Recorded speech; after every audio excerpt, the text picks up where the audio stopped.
próprio Donald Trump já sinalizou que pode não ter essa atitude ofensiva com Lula, né? Afinal de contas, ele faz todo o tarifaço, aquela carta do tarifaço 9 de julho do ano passado, né, defendendo o ex-presidente Jair Bolsonaro, conhecendo a posição de Lula contra o seu governo, a favor, por exemplo, dos democratas. Ainda assim, ele promove aquele encontro, aquela química e tal, lá em setembro, né, Juliana? Agora, quem está meio perdido sem saber como tratar essa história é a oposição.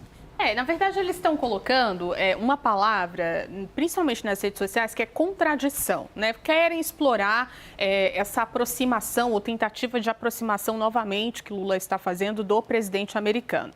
E aí estão explorando principalmente as últimas falas do presidente brasileiro, que em muitos eventos ali, como um palanque político já, prevendo ali os discursos da campanha eleitoral, tem citado soberania, né? Foi uma palavra muito utilizada, um tema muito utilizado no ano passado, quando Lula conseguiu, inclusive, recuperar a popularidade por conta do que estava acontecendo, tarifaço, Eduardo Bolsonaro nos Estados Unidos, enfim. E ele veio subindo o tom, o presidente brasileiro, nos últimos discursos, internamente, né? Para de alguma forma, mobilizar a base eleitoral aqui no Brasil. Então, o que a oposição está colocando que é muito contraditório que o presidente brasileiro vá para esse encontro interessado em destravar muitos pontos colocados aqui pelo Pedro Venceslau, são vários assuntos, depois de subir o tom com o presidente americano. Então, eles estão falando em contradição, um pragmatismo forçado, uma espécie de recuo do presidente Lula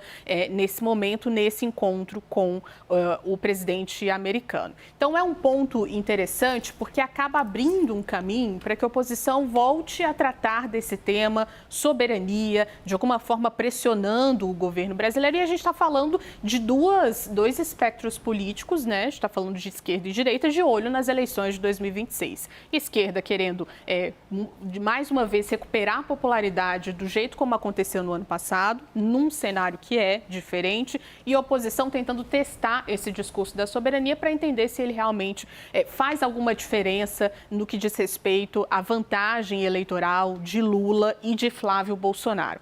Então, os dois campos, importante a gente dizer, eles vão observar muito o que vai acontecer nesse encontro, que tipo de foto vai ser feita, é um outro cenário político, a gente está falando de um presidente brasileiro com uma popularidade em queda, e isso preocupa bastante o governo, e de um presidente americano com uma popularidade também em queda. Está falando de um Donald Trump que não respondeu às últimas provocações do presidente Lula, eles nem brigaram, não tiveram nenhum tipo de troca ali de conversa, mas de um presidente americano que está numa baixa nesse momento por conta da guerra no Oriente Médio. Então, acho que é importante a gente observar esses dois movimentos da esquerda e da direita para entender como é que isso pode, de alguma forma, impactar nas eleições, nos discursos eleitorais, mas sim, lembrando sempre que estamos falando de um outro cenário para esse novo encontro entre Lula e Donald Trump, de guerra no Oriente Médio e de popularidade em baixa do presidente Lula, com certeza.